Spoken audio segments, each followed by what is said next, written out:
Welcome into another edition of the DLF Dynasty podcast. I'm Dan Myler. With me this week, Ryan McDowell. Ryan, how's it going, bud? Going well. We're missing our buddy Matt off on another trip. The man travels more than anybody I know, but I say that mostly out of jealousy. We're missing Matt this week, though. Yeah, no Matt. And last week we, the three of us, sat down and talked about some questions that we're trying to get answered for all these teams, every camp that we're watching, all throughout the preseason. We got through the entire AFC. This week, we're going to try to tag team the NFC, Ryan.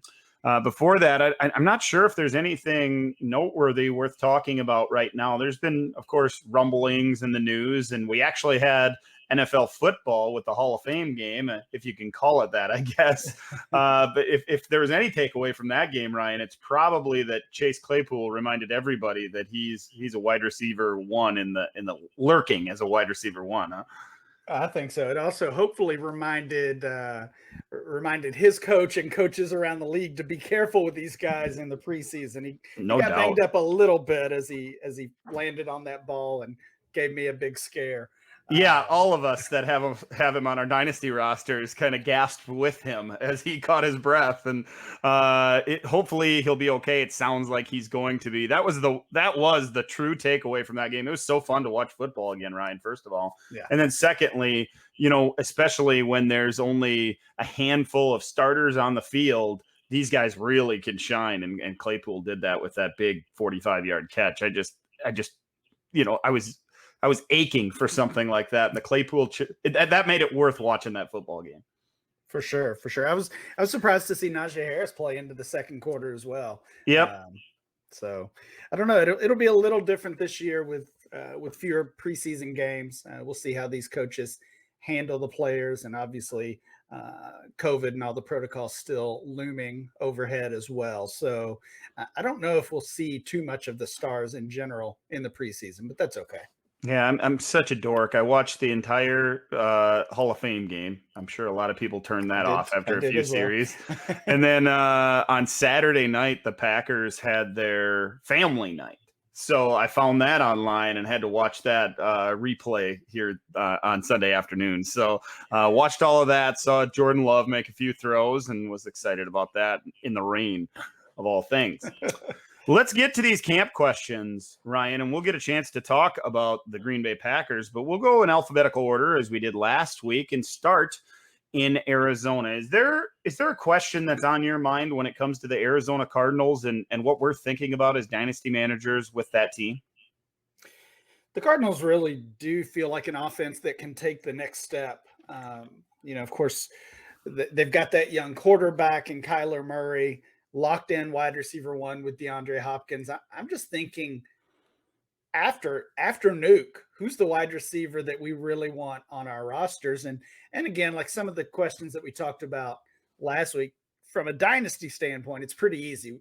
I think most people would agree with me that you want Rondale Moore on your roster, but I'm just wondering if we're going to see him produce immediately this year. And really, could he be, from a fantasy standpoint, the wide receiver two on that roster? Of course, they still have Christian Kirk, who, he teases us with 2 or 3 huge games a year. He did that in the middle of the year last year, 3 big games where he scored, I believe, 18 fantasy points or more in a 4-week span, and then pretty much nothing the rest of the year after that. And it's got to be that inconsistency that pushed the Cardinals to draft Rondale Moore and also to sign AJ Green. So Kirk, at the very least, has some competition for that spot. In the end, it's Rondale Moore I want. I want to see how they use him. I think they're going to use him to run the ball as well, and I can't wait to see him in action. Yeah, I would answer it the same exact way. AJ Brown was really a shell of what we've seen in the past of AJ Brown in the last year with Cincinnati. And now Kirk, you mentioned the ups and the downs, and he's had his struggles and all those things.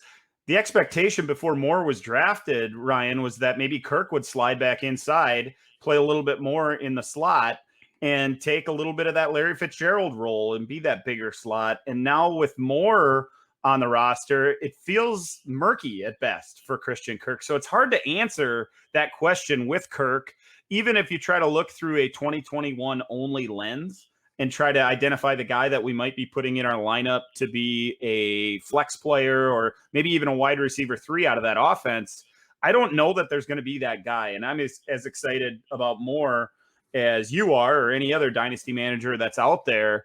But there's an acclimating period when it comes to playing wide receiver and being a small guy like he is. I know he dominated Big Ten football when he was on the field, but it may take a minute for him to become that guy. And he might have to be one of those rookies, Ryan, that warms up to it early in the season, gets a few more opportunities by midseason, and maybe by the end of the year, we're seeing him make an impact. It might not be, we're probably not looking at a Justin Jefferson type rookie season out of Rondale Moore. No, I wouldn't think so. I agree with you. And ultimately those 3 guys and, sprinkle in some usage from the running backs catching passes as well. And yeah, ultimately they probably all kind of cancel each other out from a fantasy standpoint in the short term.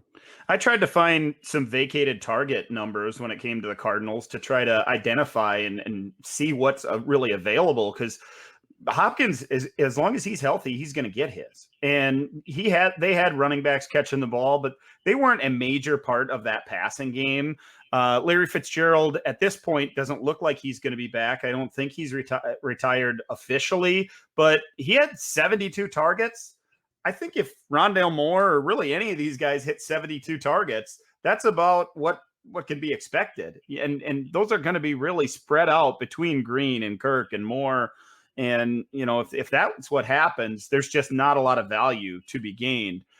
Nonetheless, as dynasty managers, we're all salivating at Rondale Moore and hoping for 72 targets, because that probably means that he's playable towards the end of the season. Let's move on to the next team on the list, Ryan. It is the Atlanta Falcons. When it comes to the Falcons and that offense, there are a lot of things to get excited about, especially the young tight end, Kyle Pitts. We've talked about him plenty, really, to this point. And we're a Calvin Ridley type of show, so we've talked about him as well. When it comes to 2021 and what to expect out of this offense, that Falcons offense needs a running game. And if you look at that depth chart, Ryan, it is not full of talent.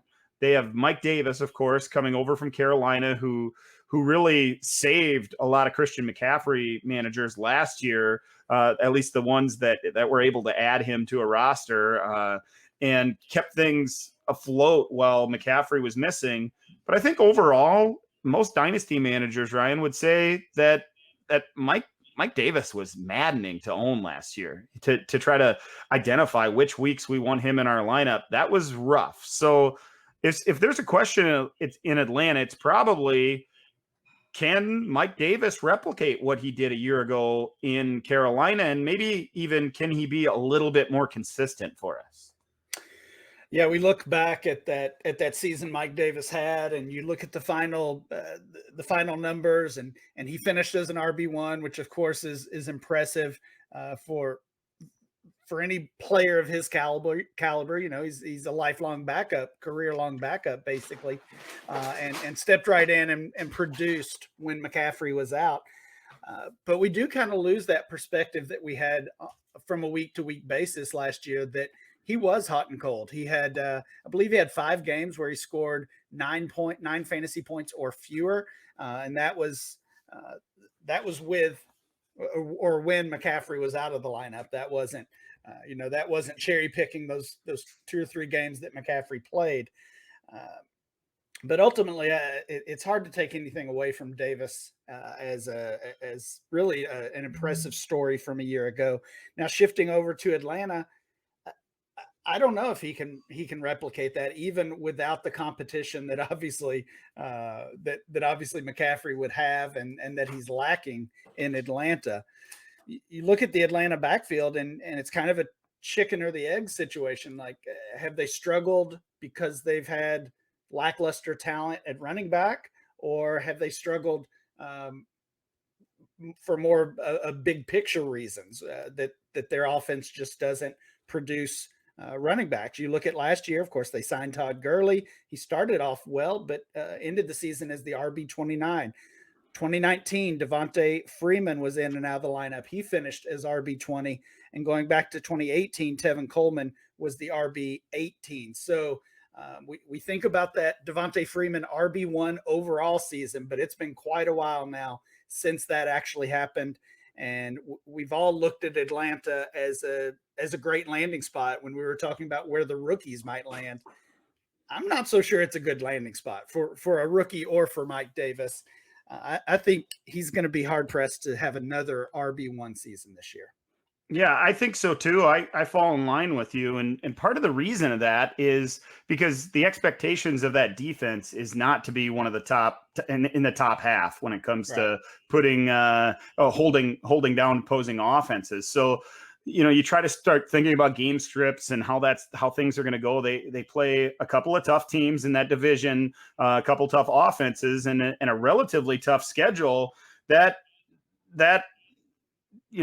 throws up a red flag for all of us, because that game script points to them having to throw to come back, and that doesn't really fit into what maybe Mike Davis's strengths are. Now, that offensive line it was a real problem for them last year, and this season they tried to identify it a little bit, or tried to upgrade that offensive line. We'll see how those moves really work out.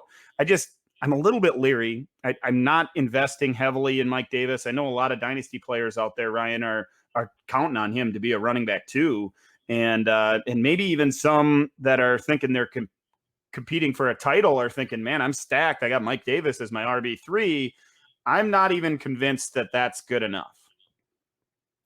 Yeah, that's fair. And I mean, really, with all of these running backs, we know the story here. The really all that matters is their health and are they on the field. If Mike Davis is healthy and on the field and playing every week, he's going to be a starter, a fantasy starter.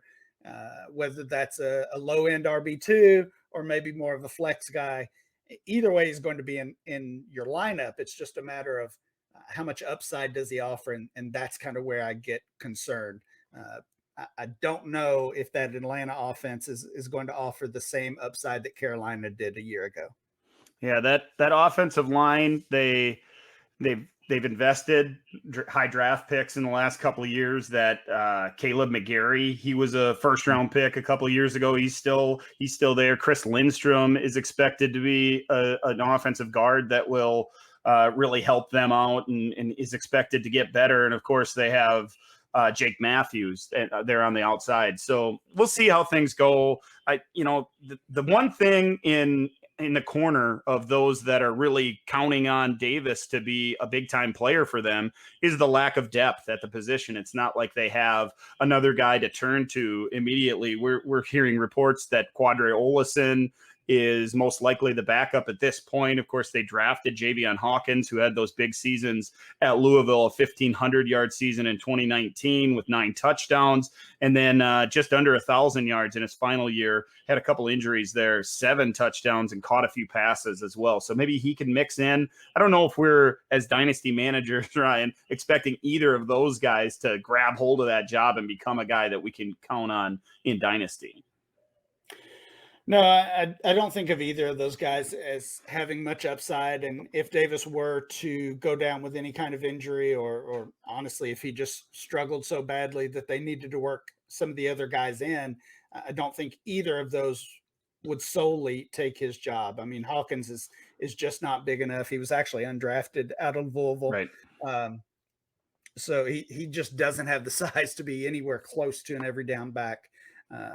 Quadre Olesen certainly does have that size. So maybe those two could work together, but I wouldn't look at either as the answer. Yeah, and Olesen, he got a few opportunities last year when Gurley, who you mentioned earlier, was having his struggles and wasn't really all that effective. And it really wasn't. And I know that offensive line was a problem for the Falcons. it wasn't all that good for Allison out of that backfield a year ago. No.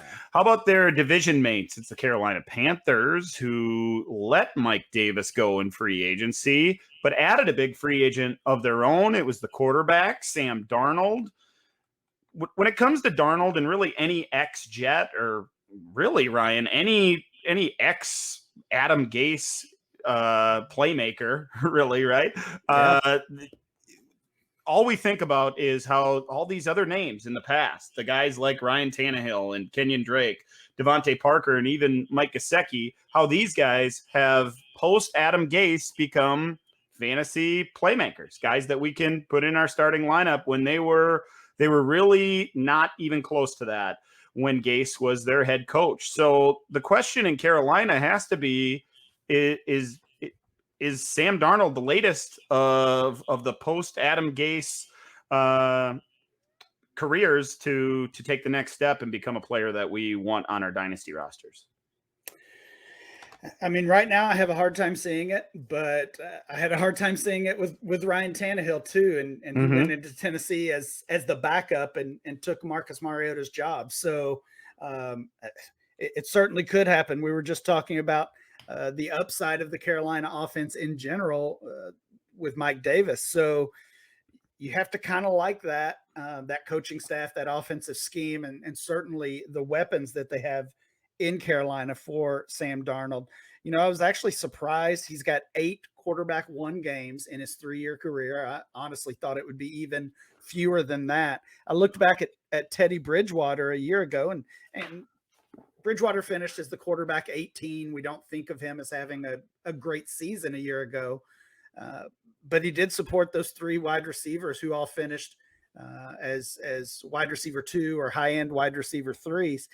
Teddy had 12 QB1 games over a 5-year span and then put up 5 last year alone. So I think we could see Darnold certainly have the best year of his career. I don't think that's a stretch at all.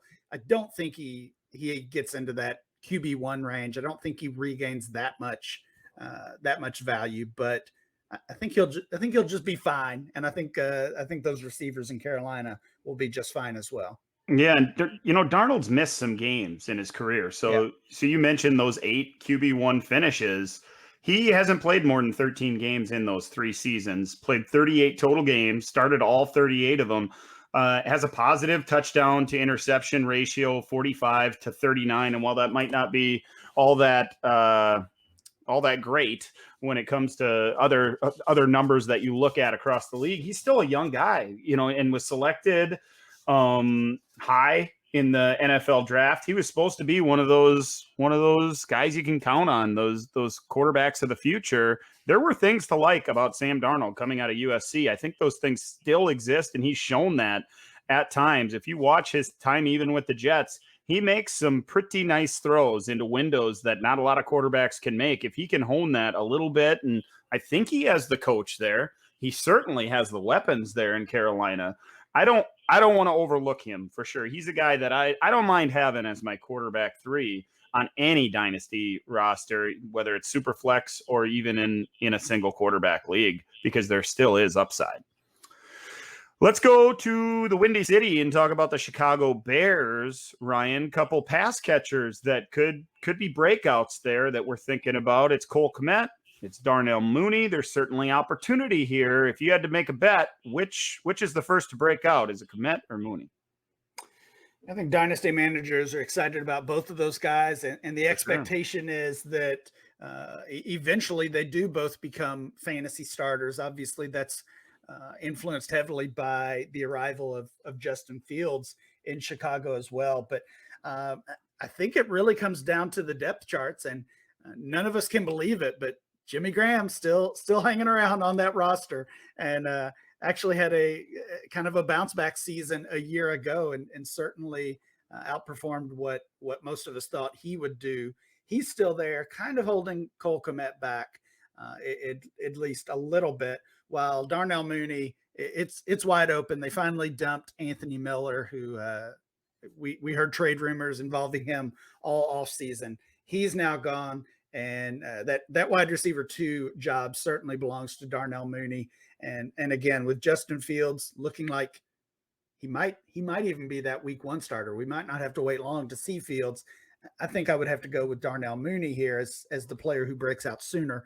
But I like both of these guys. Yeah, I like them both as well. And I worry about Jimmy Graham just a little bit, that he's going to still get those red zone looks. Even after Kmet got his opportunities in the last 6 weeks or so last season, and he had 30 targets in those last 6 games, it was still Jimmy Graham coming in and lining up wide to the left and getting that fade pattern, getting that opportunity at the goal line. We'd like to see those chances go to a guy like Kmet. We'd certainly like to see him on the field at least when they're down inside the 5-yard line and have a shot at one of those short scores that we depend on when it comes to tight ends that aren't one of those top 3 or 4 guys. When it comes to Mooney, there's probably an argument that could be made that he had a mini breakout as a rookie, right? We didn't have those kind of expectations when it came to him. And in fact, a lot of us probably didn't even know his name, or certainly didn't expect him to crack the lineup, let alone the roster. So it's while it's certainly what he didn't break into starting lineups in Dynasty, he saved the best for last against the Packers in Week 17. 13 targets, 11 catches, 93 yards. They used him as that short crossing route option, those quick bubble screens, and got the ball in his hands. He didn't break any of those, make big plays with them, but they certainly see him as the kind of guy, and you mentioned that Miller's gone now, the kind of guy that could be a big part of an offense. So there's reasons to be excited about his upside. I don't think anybody's expecting anything more than wide receiver 3 type numbers when it comes to Darnell Mooney, and that's probably at the high end, though. Yeah, that's fair to expect, I think, and you're right. Sometimes with those young players, not just rookies, but guys coming off their rookie year like Kmet and Mooney, it's easy to lose sight of realistic expectations. The other thing that we should remember there is Allen Robinson's still evidently not happy. You know, he has not worked out that long-term deal. Maybe things turn around. I mean, we've got a year to figure that out. So if all is well with Justin Fields, et cetera, maybe he works out things, but there's certainly a decent chance that he's gone this time next year. And there's plenty of room for both Kmet and Mooney to see a lot of work. Yeah, we just to kind of put a bow on the conversation, we just mentioned that Miller has moved on. It was only a couple of years ago that we were all kind of smitten with Anthony Miller after his rookie season. He had a nice start to his career. Just 33 catches, but caught 7 touchdowns that year. And we thought maybe he could be the complement to Robinson, and it just never really happened for him there. The quarterback upgrade certainly could give our guy Mooney a better opportunity to make a big dent here in his second season.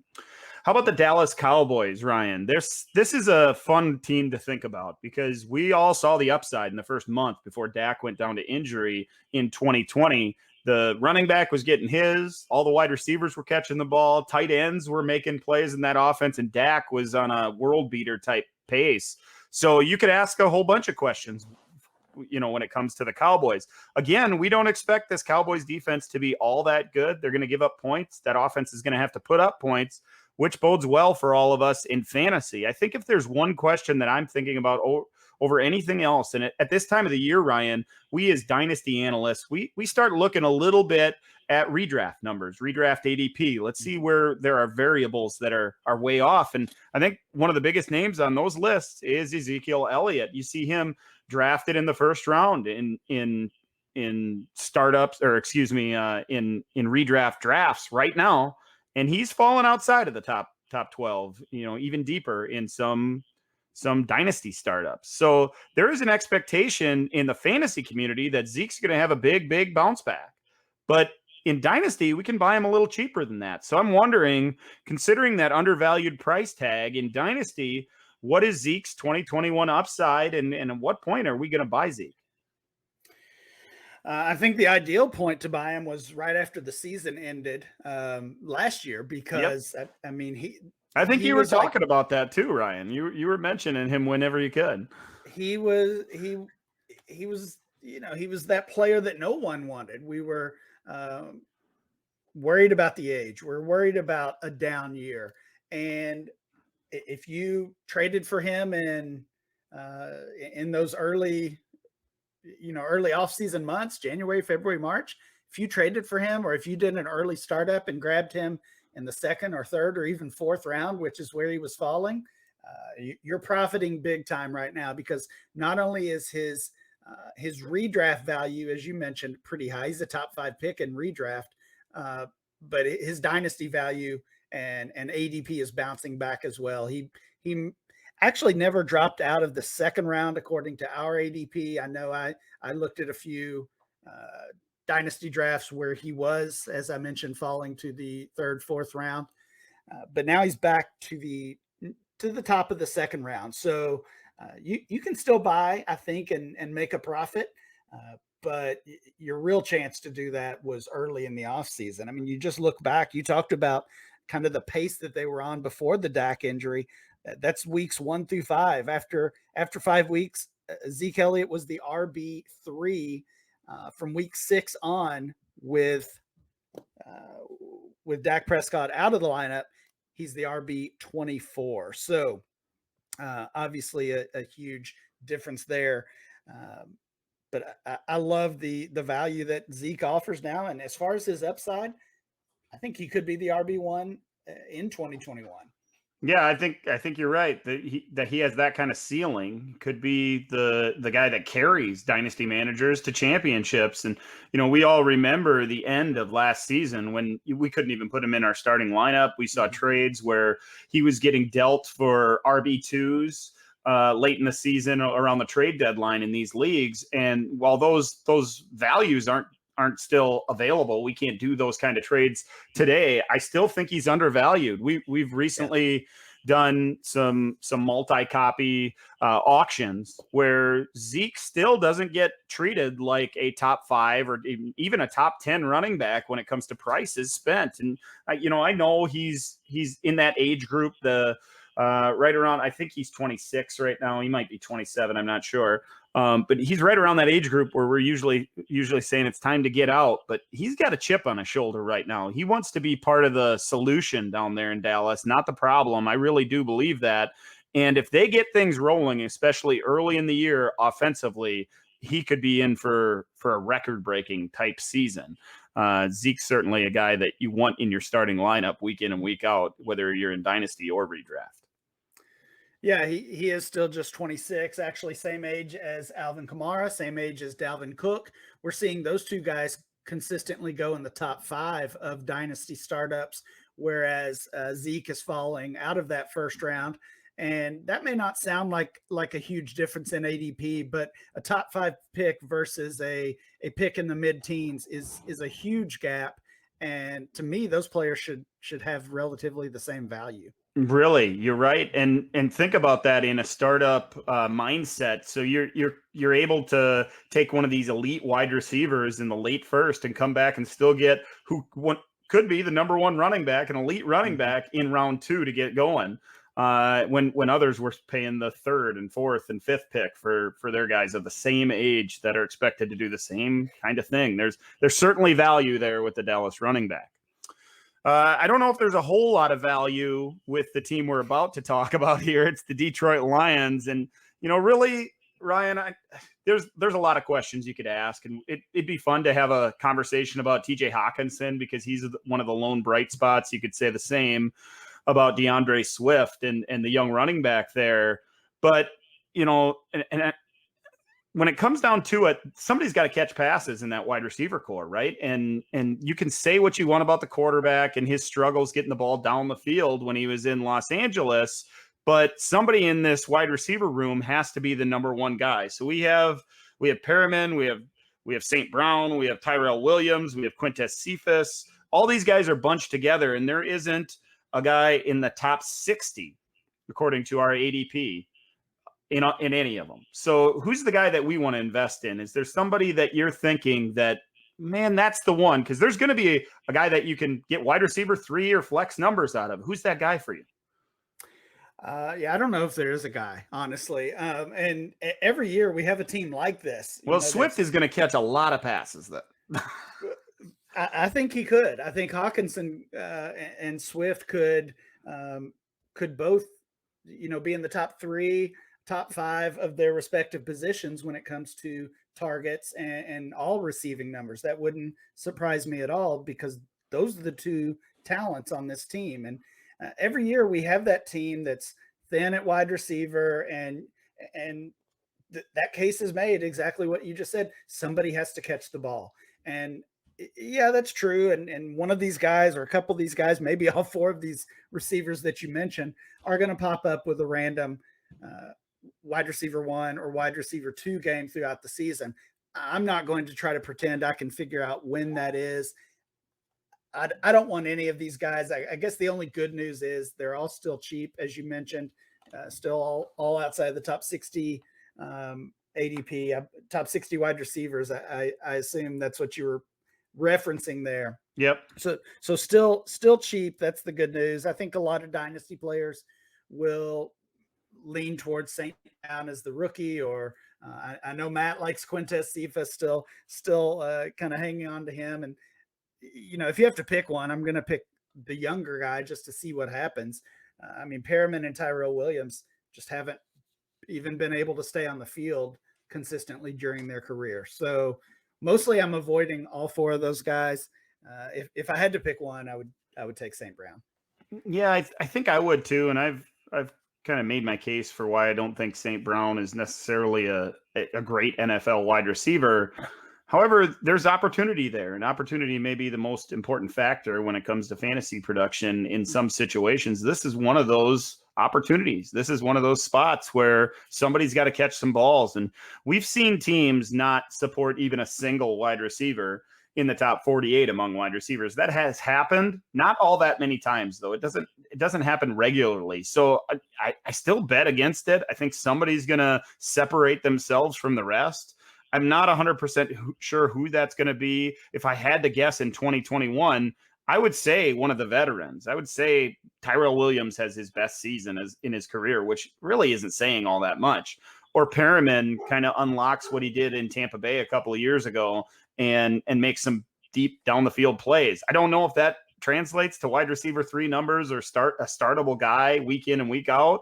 So I think we're all just going to go every week with Swift at running back, and we'll throw Hawkinson in there. And maybe you have to play Goff when you're in a super flex and you got buys and injuries and stuff like that. But outside of that, there's not a lot of useful parts with this offense, Ryan. No, and you mentioned Goff. That's the other thing to factor in. We think Detroit Lions, we think Matthew Stafford, but we've got to remember that's not the case anymore. He's now off in La La Land out there. So he's much better off. This team, though, is not. And we've seen that wide receiver production. I mean, even last year, they put up some big numbers with Golladay and Marvin Jones there. They were just clearly ready to retool this entire offense. And again, I don't want any of these wide receivers. If there is a silver lining in Detroit with this offense, outside of Hawkinson and outside of Swift, it's probably on the offensive line, because that's they've really improved that group. Of course, they added Sewell in the draft with the number 7 pick. They re-signed Frank Ragnow. He's now the highest paid center in the league and one of the highest rated by PFF. I was looking at those PFF offensive line ratings, and I know that isn't we're not going to follow that every single word perfectly, but they're already up, ranked number 10 in the NFL. They're expected to be in the top 3rd as far as offensive line groups. If they gel, that could mean good things for Swift. It could mean Goff has a little more time to get Hawkinson the ball, and maybe one of these other wide receivers. We always try to be a little bit positive with every team. It's a little bit difficult with Detroit, but there is some small things to potentially get excited about, especially with those 2 young playmakers that they have in Hawkinson and Swift. How about the Green Bay Packers? Let's talk about Green Bay, Ryan. There's a lot of ways we could go here too. That we got the Rodgers saga is kind of over, or at least we hit pause on that for a year, and Jordan Love's kind of lurking, and we've talked about all that stuff too much. The wide receiver 2 is a big question, and can Tunyon repeat what he did last year? But maybe it's a running back that we should be thinking about in Green Bay. What are your thoughts? Yeah, that's the player I'm thinking about. It's AJ Dillon, because I'm seeing him gain value consistently in both dynasty and honestly redraft. You said at the top we kind of have a little bit of a redraft viewpoint on this episode, and I've been shocked at how high, honestly, AJ Dillon has gone in the redraft leagues I've done.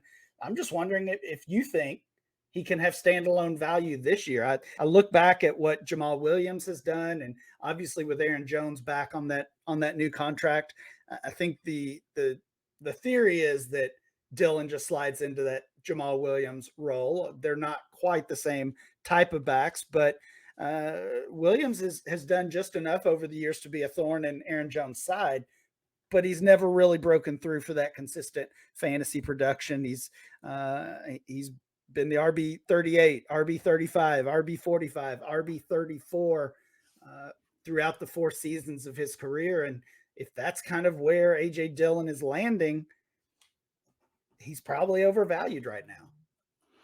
Yeah, it's an interesting conversation because there are the differences between Jamal Williams and AJ Dillon, and I think some of the pass catching, that narrative, it might be a little bit overblown. If you follow the Packers closely, you'll hear a lot of, or at least see a lot of reports of AJ Dillon making nice catches on the sideline and running more than just the flare routes, but downfield wheel routes and being a weapon in the passing game. So I think there's the potential for him to see those kind of opportunities, especially if Jones gets nicked up. The question here, though, is if they're both healthy, can Dillon be a flex for you? Can you trust him to get the 10 or 12 touches? Williams, while he was a thorn, he was probably not as much a thorn in the side of Aaron Jones as he was dynasty managers of Aaron Jones, right? We all wanted Jones to get those 22, 25 touches a game, and he kept coming in at 15 to 16, 17, 18 at the most. And Williams ended the season for each of the last 2 years with about 180 touches, over 800 yards, and about 6 touchdowns. That's consistent. That's happened over 2 seasons. So again, if you start to think about how usage is going to be split up, you have to assume, at least, in layman's terms, that AJ Dillon will replace Jamal Williams. Now, Dillon also offers a little bit more of that power running game, a little bit more of that goal line opportunity. So if there's a better chance at goal line opportunities, he gets the same amount of work in the middle of the field, that might be just enough to make him a useful player in 2021. The real value here, Ryan, is probably as the handcuff. If Jones goes down, Dillon is going to be the guy in that backfield, and we're going to be looking at him as a 20 to 24 touch type player with pass catching, goal line, and everything mixed together in a really good offense. And that's where you can really make your money, make your hay as a dynasty manager. Yeah, we all got excited when we saw AJ Dillon kind of in that workhorse role late last season. The Packers had sewed things up playoff wise, and they just let AJ Dillon run wild on I believe that was a Sunday night game, and run wild he did, and that's really, I think that, along with Jamal Williams leaving, is what has been a big boost to Dillon's value. Maybe I've oversimplified it as I've thought about his short-term outlook. I agree with you. He's going to get more red zone work than Jamal Williams did, but he's going to get less work in the passing game. So he's going to lose some PPR work versus what Williams did, and probably gain some in the red zone and on the goal line. I've kind of looked at that as balancing out. And again, maybe that's too simple. But you're totally right.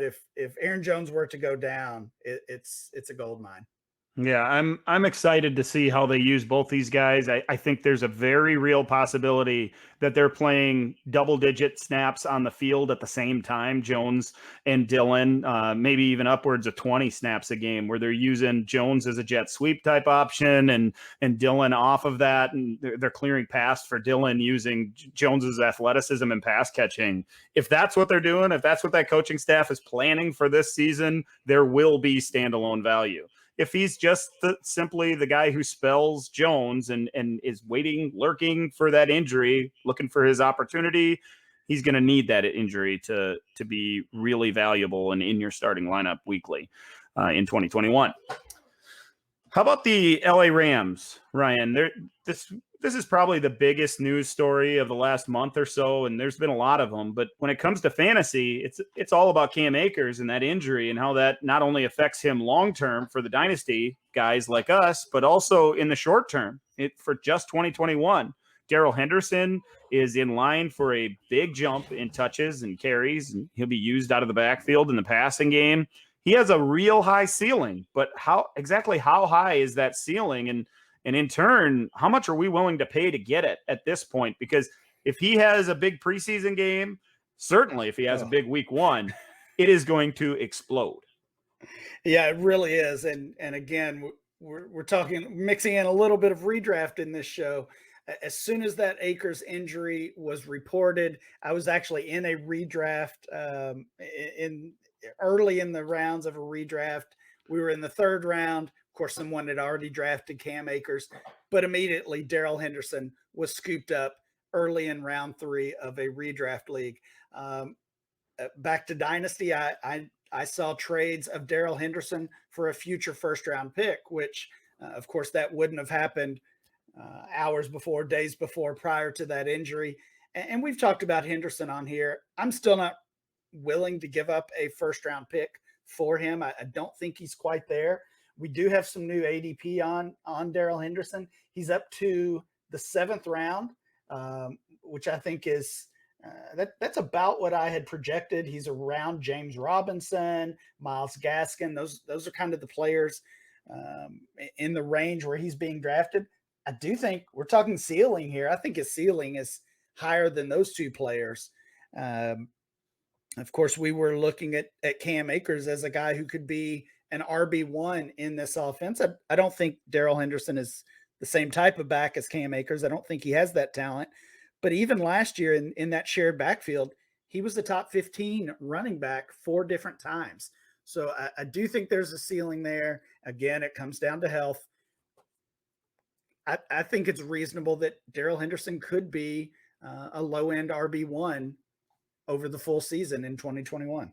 I think so too. That's what I wrote down in my notes. Low end RB1. That probably we're hoping for good health. We're looking at 14 plus games played, and we're certainly thinking they're not going to add anybody through trade or late here in the process before the season starts at the position. But we have to look at the rest of the depth chart. Again, it comes down to that. Just like the Mike Davis conversation, we're talking about Raymond Calais and Xavier Jones. And, I see Xavier Jones getting a lot of love out there in free agent markets and my salary cap and contract leagues. I see him getting added off of waiver wires with, I think, expectations that he's going to be part of that offense. I think it is very clear that Henderson is the number 1 guy with room to spare. He's going to get the 1st, 2nd, and 3rd opportunity to be the guy.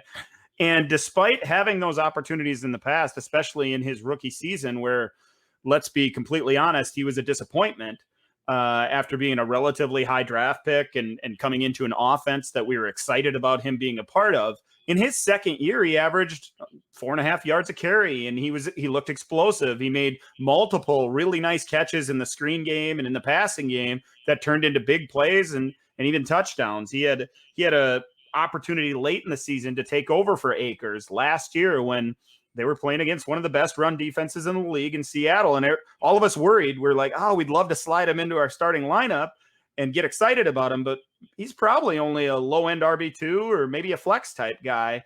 And he was on pace for a huge game. He 12 for 62 in the first half and then got hurt on a big run that would have put him inside the 5. And he probably scores that touchdown and might have had a massive game. So there is recent history in this offense with this coaching staff of him being an explosive playmaker. I believe in that.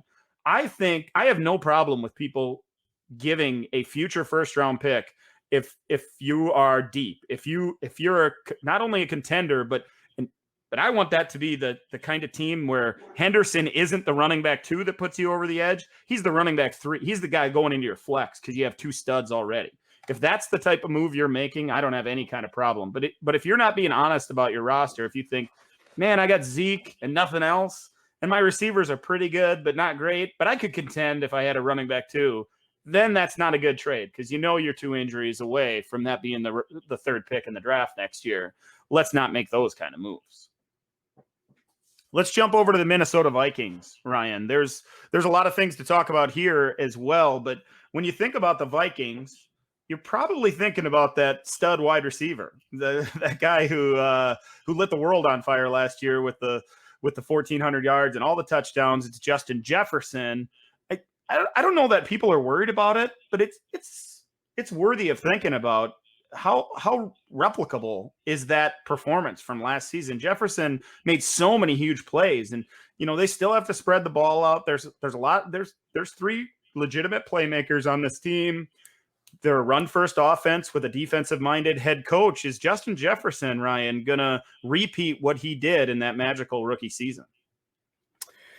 I think it would be hard for him to repeat that. Yeah. I mean, one of the best rookie wide receiver seasons we've ever seen, and for many, that was enough to move him to the wide receiver 1 overall rank. You look at his numbers; he was just 16th in the league among wide receivers in targets, 13th in receptions. So those numbers are consistent. 17th in touchdowns. I've talked on here before about his touchdowns. I think we could see those increase greatly, honestly, which could help to kind of balance out the yards, because that's where he saw the big boost. He was a big time playmaker and was 3rd in the league in yards, despite ranking in the teens and among wide receivers in opportunity. So I think there's already an expectation of a little bit of regression or a step backwards for Jefferson. And again, it comes down to that redraft information that we're getting. In many drafts I've seen, seasonal leagues, he's not even a top 5 wide receiver off the board. He's more in that low end wide receiver 1 range. So I don't think most players are expecting him to repeat that, and I don't think he has to maintain his value as a top 5 to top 8 dynasty wide receiver. When I think of incredible rookie wide receiver seasons, the easy one that comes to mind right away is Randy Moss. When he, of course, he was a Viking as well, and as a Packer fan, I just hated it every second of him catching those bombs from Randall Cunningham.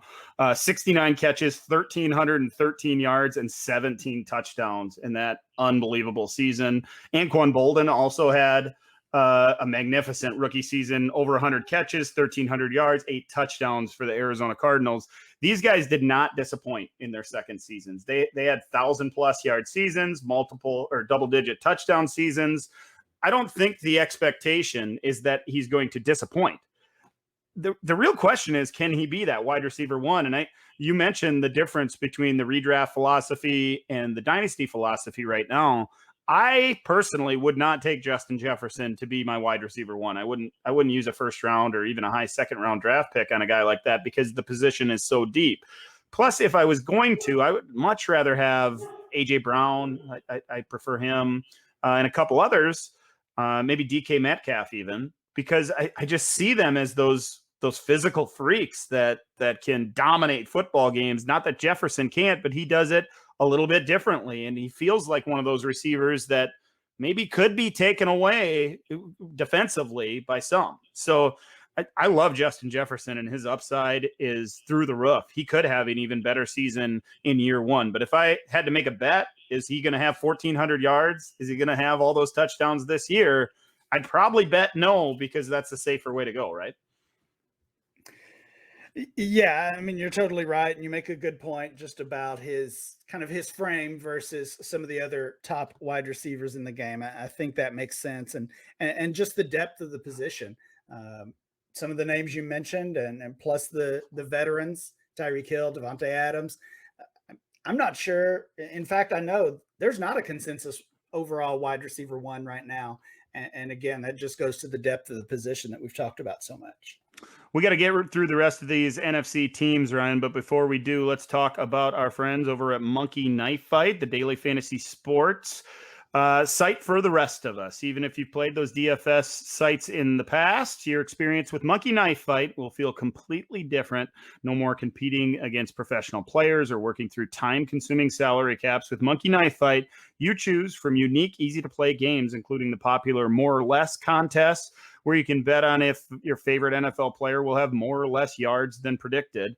You can also play all the other major sports, as well as golf, UFC, NASCAR, and more. Sign up for a new account with Monkey Knife Fight with a first-time deposit and receive a full year of DLF Premium for free. In addition, Monkey Knife Fight is going to match that total deposit up to $10 with the promo code DLF. That's it. That's all you have to do. You get a DLF subscription set up within 36 hours, and you'll have access to everything DLF has to offer. So go log on to dynastyleaguefootball.com, click the image for Monkey Knife Fight, and follow the instructions to get started today. We got to shoot through a few more teams here, Ryan. How about the New Orleans Saints? We've lost a lot of targets. Vacated targets was a topic earlier in the show. Whole bunch of them down there in New Orleans. They lost Emmanuel Sanders, 82 targets. Jared Cook, 60 targets, plus Michael Thomas in just 7 games last year had 55 targets. That is more than almost any other threesome in the NFL. So we're looking at who could take up these targets. It might be our Adam Troutman. Is he the next breakout tight end for us as fantasy players? I think he might be, and it all comes down to the opportunity you're speaking of there. This is, and I can't believe we're saying this about the Saints. It's an offense we've loved for the past 15 years, but this is another somebody's got to catch the ball team. Who knows how long Michael Thomas is going to be out? It's not just the injury, but it's all the other stuff coming out now that he basically wasn't communicating with the team as far as his injury. And I mean, if you tell me he misses the entire year, I wouldn't be shocked at this point. So I don't think we can count on him when thinking about this team.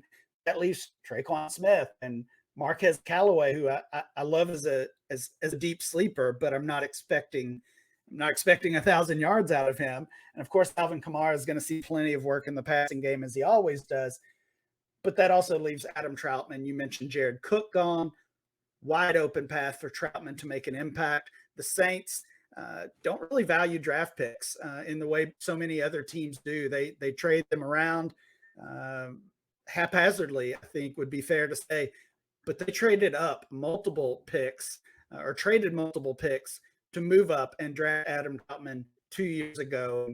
And I think that's just a sign that I kind of keep in the back of my mind about how much they like this player. So I do think he's in for a breakout season. I think he is too. I don't know how great that breakout's going to be considering the quarterback play. We don't know, of course, who's going to be under center. These guys are not known for the short dump off pass. And if it's Hill, he's going to run with the ball if things break down. And if it's Winston, he'd rather push it down the field and try to make the big play. So I don't know if that necessarily helps out a guy like Troutman. If they use him as that seam stretcher, there's certainly some upside. And there are other names to consider when it comes to breakout tight ends. We talked about Kmet earlier. The guys in New England, if they figured things out, they could be a breakout fantasy tight end. There's a handful of guys that we should probably talk about when it comes to the breakouts at that position. The New York Giants, speaking of needing a breakout, they need one for sure. But if they've had this big upgrade of weapons. They've added all these players, including Kenny Golladay and Saquon Barkley's back and healthy, but they have such an underachieving offensive line. They've had multiple players retire this offseason after they got to camp on the offensive line. It's something weird's going on there in New York. And I'm just afraid that dynasty managers are excited about the upgrades on the offensive line that might help Saquon or on the offense in general. And that might help all these players, including Golladay and Saquon and Daniel Jones, especially. But that offensive line is a mess, Ryan. It really is. I guess grown men don't like wind sprints. maybe I guess that's not. part of the problem. You look, on paper, you look on the depth chart here, and it's an exciting team. You mentioned all the names. Barkley, I want to say he's back, but we're unsure of his health status. Golladay is already banged up in camp. Kadarius Toney, the other kind of impact or potentially impact wide receiver they added, also banged up. And then even the holdover, Sterling Shepard, another player that just can't seem to stay healthy. So I'm, as much as I'm worried about the offensive line, I'm worried about the overall health of this team as well. If they're all on the field, they could they could be an explosive offense with multiple playmakers. I'm not really counting on that happening. So it's hard to look at any of these players, including Saquon Barkley, who we're seeing fall to the late first round of redraft leagues. It's hard to count on any of these guys this season. Yeah, it certainly is. I'm leaning away from the Giants, and it's a pretty easy decision to make considering the struggles they had over the last couple of years. And even with Saquon, as you mentioned, and this offensive line, it was bad last year, and it looks like it might be worse this year, which is just awful to think about for those Saquon managers out there. How about the Philadelphia Eagles? Speaking of running backs that are sliding down draft boards, are you concerned, Ryan, with all these reports over the last week or so that Miles Sanders might be sharing the workload? He won't be the featured back in Philadelphia. You're a Miles Sanders guy. How are you reading all this stuff that's happening there in Philly? I'm not too concerned because it feels like we hear this same story every year. And then when it comes week one, when it comes game time, it's been Miles Sanders. And Boston Scott is fine.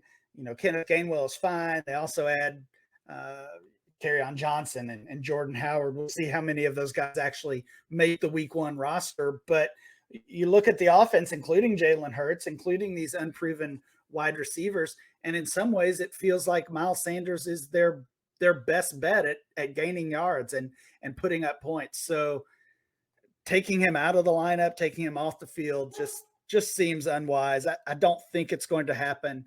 At least to the degree that the early talk has been so far. Yeah, one of those.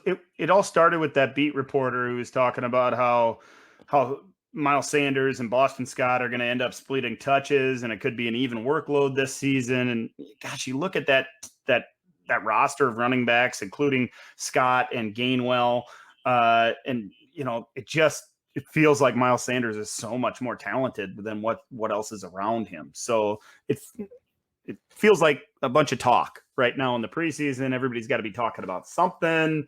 I'm not buying it. I'm a Miles Sanders fan, and I'll have him in as my wide receiver, or my running back too, all season long. Let's talk about the 49ers, Ryan. Keep it with the running backs, factoring the cost of all these guys, and there's a lot of names to consider. We've talked about it a couple times this offseason already. Who do we want to invest in as a dynasty manager? From a dynasty standpoint, I'm going deep down the line here. There's actually 5 running backs drafted in our current ADP. The only team with 5 backs being drafted. I'll take Elijah Mitchell, the RB 59. He's 191 overall. Like you said, we've talked about the situation quite a bit. Trey Sermon's up to RB 23 and 53 overall. I like the player. I certainly love the situation, but I'm not willing to draft him that highly in a dynasty startup. And Raheem Mostert, already 29 years old, RB 37, 117 overall. So, of course, those are the 2 key names. But if I'm taking shots, it's probably going to be Elijah Mitchell late in the draft. Yeah, I was going to say the same thing. There's also Jeff Wilson, running back 54. He comes in pretty late, relatively cheap. And then the other guy I wanted to mention is Wayne Gallman. I just have this feeling he's going to get an opportunity at some point this year. You're going to get some useful running back numbers over a stretch. He's way down there at running back 45, 237 overall. So I don't mind having him in my last roster spot. Seattle Seahawks, Ryan. Let's keep going with these running backs. Is there a running back that will challenge Chris Carson for touches in Seattle this year? Well, the expectation was that it would be Rashad Penny, and it sounds like he's finally healthy. I hesitate that sounded like a question in itself. Yeah, it really is. He hasn't been able to get over this injury that took him out over a year ago, and unfortunately, I'm can't assume that he's going to stay healthy, even if when and if he does get on the field. And the depth chart after that is pretty bleak. Travis Homer, DJ Dallas, it's pretty weak after that. Carson missed some time last year, and Carlos Hyde took over and played pretty well. But if Carson is healthy, I don't see any of these guys really pushing him off the field. I think the best chance is probably what happened last year, a Hyde type cut somewhere else added to the Seattle roster. And, I just mentioned it with San Francisco. They all the running backs contribute there. It seems like Seattle gives multiple running back starts in a season. Carson doesn't always stay healthy. There's going to be somebody, but I'm not betting on either of these other two guys. Penny at running back 62, DJ Dallas at running back 84, and nobody else makes the ADP. Nobody's investing in these guys for good reason. I'll keep with Carson, and maybe if they add a veteran, he's an end of the roster type guy. Tampa Bay Buccaneers. Can we trust any of these running backs on this roster, because it's another full depth chart, to be any more than a running back 3 or flex play? Is somebody going to emerge here in Tampa Bay, Ryan? It's going to be tough. Another tough spot to pick who it's going to be. Of course, I think the main battle is between Leonard Fournette and Ronald Jones. We saw those two guys combined last year for 10 games where they were a top 24 fantasy scorer. Tough to project and know when those games were coming for either specific player, of course. We saw Fournette get hot late in the season. Jones was actually pretty consistent despite the hate that he gets sometimes. I think the big factor here is Giovanni Bernard. He's been a player. You talked about Wayne Gallman as kind of a last spot on your roster. Gio Bernard's the guy I've been chasing in different startups and free agent drafts and auctions this offseason. I think he can be a factor. I know my co-host on my other podcast, Locked On, Matt Williamson, loves Bernard, actually projects Bernard to outscore both Fournette and Ronald Jones in fantasy this year. I told Matt, I don't know if I'm taking that walk with him, but I do like Bernard as a cheap guy. Yeah, he is awfully cheap, 189 in ADP, 58 at the running back position. The unknown name, or the forgotten name, of course, is Keyshawn Vaughn, buried down there on that depth chart now, 238 overall and 76 among running backs. Man, it looks like it's an uphill climb for him to make any kind of dynasty impact moving forward. Last team we should cover here, Ryan, is the Washington football team. Another running back question. Man, Antonio Gibson, he looked good as a rookie, and everything in this offseason has pointed to him making a big-time leap in year 2. Will he see a significant uptick in work in the passing game? Because really, that's what it's going to take for him to jump into that next tier, that upper tier of running backs in fantasy. Yeah, I'm definitely not alone in projecting a big breakout. Of course, we saw a very impressive rookie season from Gibson, but I think many are on board with him becoming another elite dynasty running back this season. I think it happens, and this is how it happens. He sees more work in the passing game. His teammate J.D. McKissick led all running backs in targets a year ago. So Gibson doesn't have to get all the targets. He just needs to get a portion of those. He just saw 44 targets as a rookie last year with McKinnon, well over 100. So if we can see more of an even split between those two, or if Washington figures out really what they've got, of course, I think they know what they've got. But if they let loose with Antonio Gibson, I think he takes the spot of the Kamara, the Cook types who are top 5 running backs. And it's Antonio Gibson we're looking at as the top 5 back this time next year. I agree with you completely, Ryan, that in order to jump up into that elite tier, Gibson has to catch a lot of passes. I'm just not convinced he's going to do it. And it has nothing to do with his skill or his abilities in that part of the game. It's all about the quarterback. Last year, it was McKissick catching those dump offs from Captain Checkdown, Alex Smith. And of course, he doesn't have that anymore. Yeah. That's no longer there. It's Ryan Fitzpatrick who is anything but a check down Charlie. He is going to push the ball down the field. And I know that coaching staff creates opportunities for running backs in the passing game. I think that's a check mark on the side of the Gibson breakout in the passing game. But I'm leery. I see a lot of people suggesting it's a given that it's going to happen. And as long as Fitzpatrick is under center, I just don't see him doing the check down part of it. It's going to have to all be created touches by the offensive coaching staff. And I'm not sure that they're going to do enough there for him to make the huge leap. I hope he is the preferred pass catcher out of the backfield. I think that's very likely, most likely to happen. And McKissick is simply just a backup. Even then, though, Gibson will show an uptick in fantasy points per game. He'll certainly be ranked higher next year than he is this year. I do believe that. Before we get out of here, we should once again thank our friends over at Monkey Knife Fight. I want to say hi to Matt because I know he's listening. For Ryan, I'm Dan. Thanks for listening to this episode of the DLF Dynasty podcast. We'll catch you again next week.